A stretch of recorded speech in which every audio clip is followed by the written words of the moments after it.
up, CNOL MMA fans? This weekend, we have a UFC Apex Fight Night. Another hardcore dream, dude. We got some sick fights. No, on a serious note, though, this isn't that bad of a card, okay? Main event should not be a main event. Good fight, though. Some decent scraps, really, on this card. It's underrated in my opinion. It's kind of sad that we're at this point that this card is underrated. However, there are some sneaky good fights on this card, and in today's video, I will be breaking down these fights and making my picks for this Saturday's UFC Fight Night at the glorious Apex. We love the Apex. Let's get out of the Apex. I'm joking. I am joking. So let's go ahead and let's get into this, man. So we have Zachary Reese taking on Jackson McVeigh, and I'm just going to say it how it is.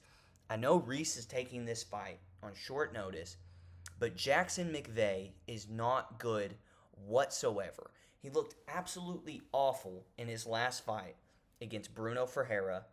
Okay? McVeigh, the only attributes he has that are an advantage for him are his length, his height. Zachary Reese pretty much matches that exactly. I think Reese will have a massive advantage on the feet just due to being much more athletic. McVeigh, he is not bad on the ground. However, though, Reese has shown an ability to not get submitted against grapplers. So I think Reese has a much better chance to win this fight. I think he actually does have some KO power. So I'm going to take him to finish Jackson McVeigh in the first round. This fight is pretty low level, but we got some better ones coming up. Miles Johns taking on Daniel Marcos. Not the worst fight in the world, not the best fight in the world. I think Daniel Marcos is severely overrated. His best wins are split decisions against guys like Davy Grant, where he should not win, though. He did not win that fight whatsoever. However, I'm still going to take Daniel Marcos. I think Miles Johns is not that good. Daniel Marcos has a win over John Castaneda. Castaneda is a pretty good bar setter for your skill here at bantamweight. Miles Johns was not able to defeat him, did not pass the test. I think Daniel Marcos will have a advantage on the feet fundamentally. I think his boxing is a little bit better. Johns is athletic, explosive, and powerful. However, he seems to whiff on a lot of his shots. I don't think he'll be able to implement any type of wrestling game plan, really. But I just think skill for skill, Marcos is better. I think it's yeah, Daniel Marcos. Daniel Marcos is going to get a decision win. I don't see it being that exciting. Again, I think Marcos is overrated. I don't think Johns is that good. I think this is a low-level fight. And I'm basically basing this pick off a common opponent in John Castaneda that Daniel Marcos was actually able to beat pretty clearly, and Miles Johns was not able to beat him whatsoever. So give me Daniel Marcos by decision. Moving on to Tisha Pennington and Denise Gomez. Tisha Pennington is probably one of the most underrated WMMA fighters of all time. She's a solid kickboxer. She has a decent amount of power. She's built like a brick poop house, as the kids say. Denise Gomez, her only wins are over actual, like, literal cans, okay? Tisha Pennington has a wealth of experience in the octagon. I think this is going to be another night in the office for Tisha Pennington, for sure.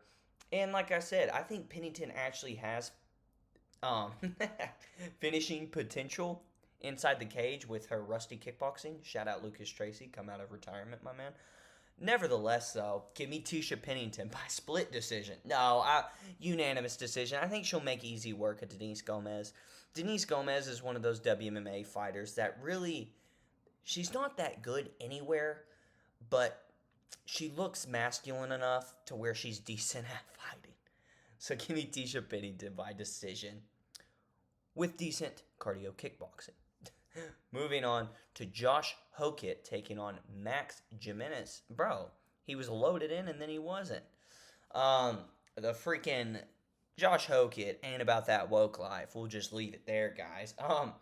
I'm not a fan of pure grapplers coming into MMA whatsoever.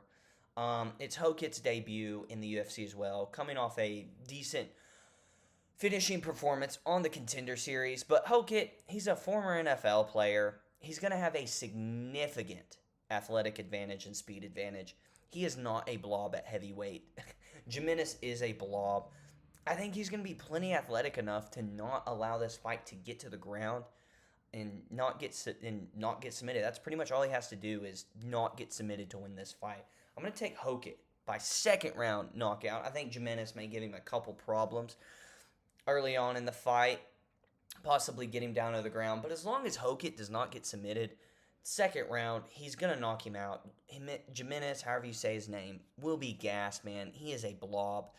Hokit, athleticism really goes athleticism and not being obese really goes a long way in the UFC heavyweight division. So give me Hokit by second round knockout. Moving on to Mayra Bueno Silva and Jacqueline Cavalcante. Mayra Bueno Silva, I don't know how she really ended up in that Raquel Pennington fight for the belt. She really beat nobody. Anybody with a decent level of skill in women's MMA has made easy work of her for the most part. Jacqueline Cavalcante, she has shown some decent skill in the women's bantamweight division. I think she's a decent prospect, and I think she is going to be significantly more athletic. She has some decently sharp kicks. I think she'll be able to control the pacing of this fight on the feet. And, Bueno Silva, she is decent on the ground, but I would bet my money that Cavalcante is not going to allow herself to get beat up on the ground by Mayra Bueno Silva. I do worry about the physicality of Silva, that she could hold her up against the fence. But as long as Cavalcante is able to dictate the distance the fight is fought at, use her sharp kicks to keep that distance, land damage, she will win a split decision on Saturday night. Classic split decision in the women's bantamweight division. Moving on to Ricky Simón and Raoni Barcelos. An actually really good fight. I'm excited to watch this fight. I'm going to take Ricky Simón. I think what Raoni Barcelos does well, grappling with a few tricks up his sleeve on the feet. I think Simon's the overall better grappler. He's the better wrestler. I think if he wants to get this fight to the ground, I think Simón can do it. I think Barcelos, of course, can make that tricky, and the grappling exchanges and the groundwork in general tricky. Raoni's very good on the ground. However, Ricky Simón, I think, is the better striker. I think he's faster. His boxing is a little more crisp. He honestly throws pretty good leg kicks, too. His kicks kind of look goofy, but they are effective a lot of the times. So I think really, especially if this fight's on the feet, I think it's Ricky Simón easily. But I don't think Barcelos will be able to get Ricky Simón down. I think he'll be able to stuff any takedowns Barcelos tries to get. And I know Barcelos has been on a little win streak, taking out Peyton Talbot and Cody Garbrandt with his tricks up his sleeves on the feet and his grappling. However, I think Ricky Simón's still a decent prospect. He really beats anybody that's not a top 15 fighter at bantamweight. He has losses, I believe, against Kyler Phillips, Song Yadong, and Vicentius Oliveira, who are all three, especially Yadong and Oliveira, very good bantamweights. I think he's, skill-wise, a level above Barcelos all around. And I think he's going to have a good performance in this fight. I like Ricky Simón. I think he's a good fighter.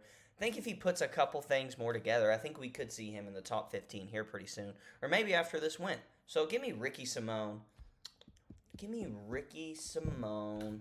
I don't know. I don't know if I like him to finish him. Nah, give me Ricky Simón by decision. Raoni Barcelos is really tough. Moving on to Haider Emil and Jamal Emmers. I think this is one of the easiest fights to pick on the card. Haider Emil, while skill-wise he's not like the best MMA fighter you'll ever see, he's very explosive and very fast and athletic on the feet. Jamal Emmers gets knocked out like crazy. I think he's on like a 3-fight losing streak by knockout. I think Hyder Emil catches him in the first round, puts him out. I think this will be easy work for Hyder Emil.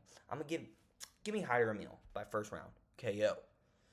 Moving on to a really good fight in my opinion as well.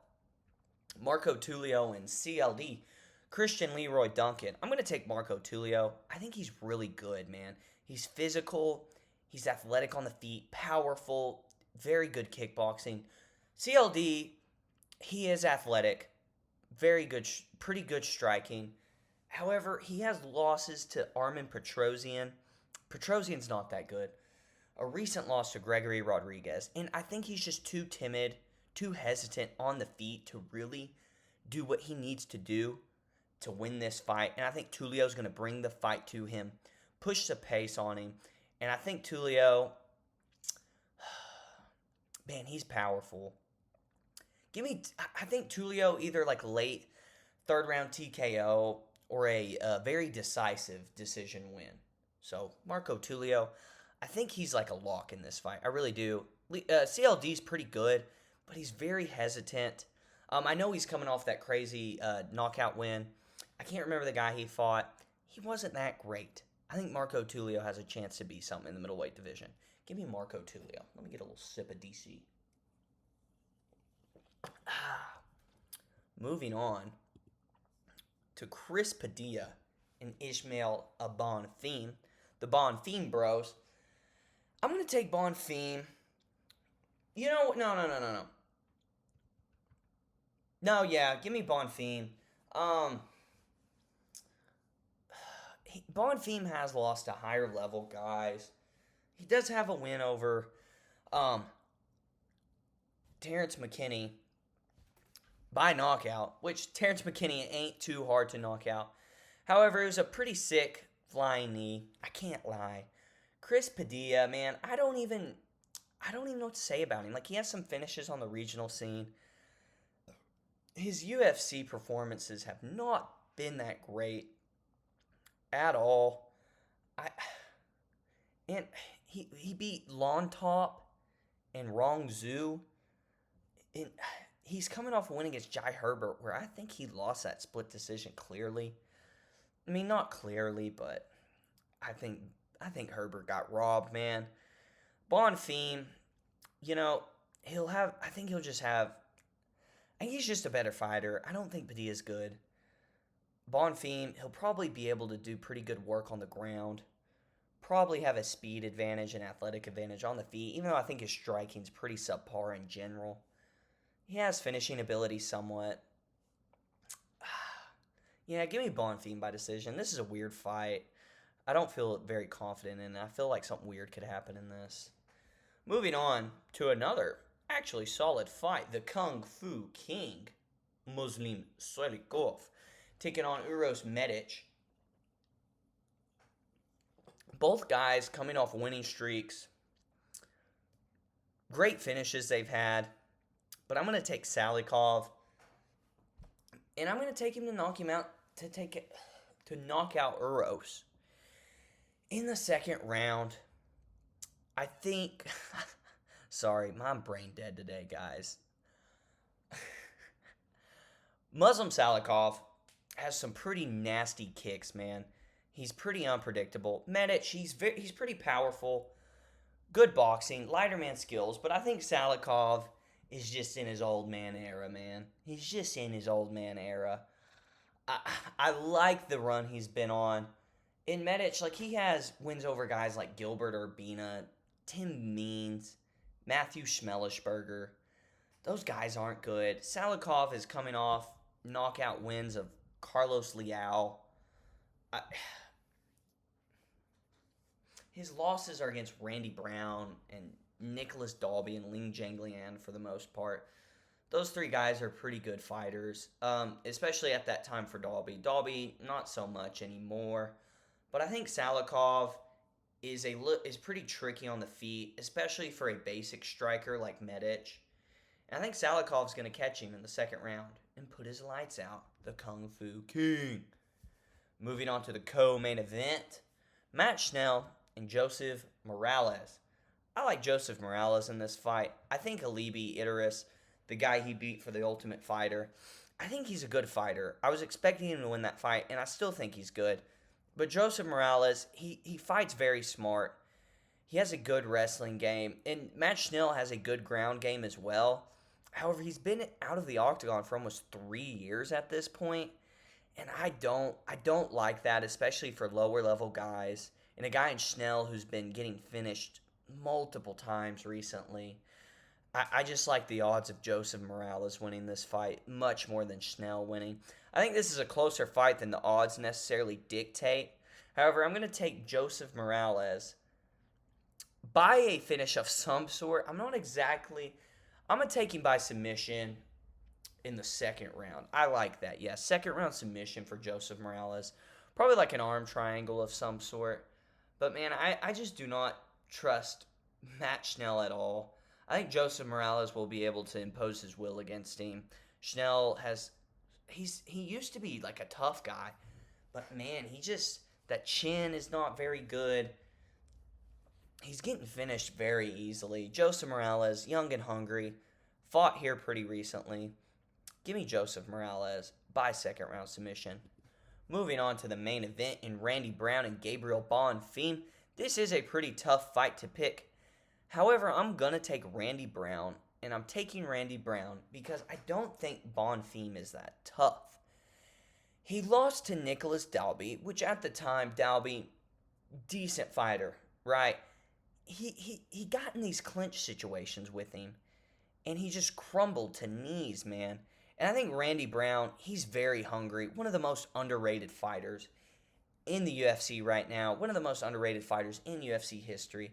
He's been in there with good fighters like Jack Della Maddalena and had a pretty somewhat competitive fight with him, considering what Jack Della Maddalena has turned out to be. I think Randy Brown is going to be prepared for the grappling. And I don't think it's that Gabriel Bonfim is necessarily even that good at grappling. I think he was just able to take advantage of Wonderboy at an older age. And on the feet, Wonderboy was cracking him with some nice, sharp shots. But we all know Wonderboy literally has pillows for fists, man. And Randy Brown, he's a sharp striker on the feet. He uses his range very well. He's going to have a reach advantage, range advantage in this fight. I think as time goes on in this fight, I think Randy Brown's is going to be hard to get a hold of, even though it is the smaller cage, which worries me a little bit. Not a little bit, actually a lot of bit. I'm not going to lie. But I think he'll be prepared. I really do. He doesn't have the best takedown defense, but he gets better every fight, it seems like, recently. I think Randy Brown gets a finish in the 4th or 5th round. I think he's just going to put a pace on Bonfim early and carry it throughout the fight. While he may lose a round or two in those first 3 or 4 rounds, I think as the fight goes on, I don't think Bonfim is going to be able to finish him. Bonfim has, I think, hardly any finishes in general. I think Randy Brown's the pick here. I think it's the smart pick. I think his weapons on the feet are powerful, quick, sharp. I think he's going to do work against Bonfim as he pushes the pace, as this fight continues throughout the 5 rounds. And I think that's going to... 3 rounds, I'd probably lean Bonfim, honestly. But in a 5-round situation, I don't think Bonfim finishes Randy Brown whatsoever. I think he's going to put the pace on him, finish him late. I like a 5th round TKO for Randy Brown.